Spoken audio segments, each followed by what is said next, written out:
ब्रह्ममुरारिसुरार्चितलिङ्गं निर्मलभासितशोभितलिङ्गम्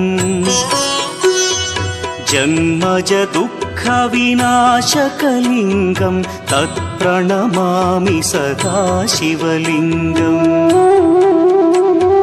देवमुनिप्रवरार्चितलिङ्गं कामदहन करुणाकरलिङ्गम्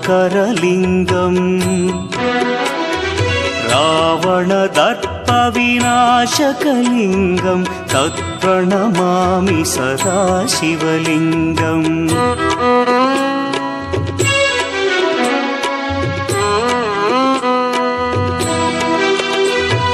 सर्वसुगन्धसुलेपितलिङ्गं बुद्धिविवर्धनकारणलिङ्गं सिद्धसुरासुरवन्द्यलिङ्गम्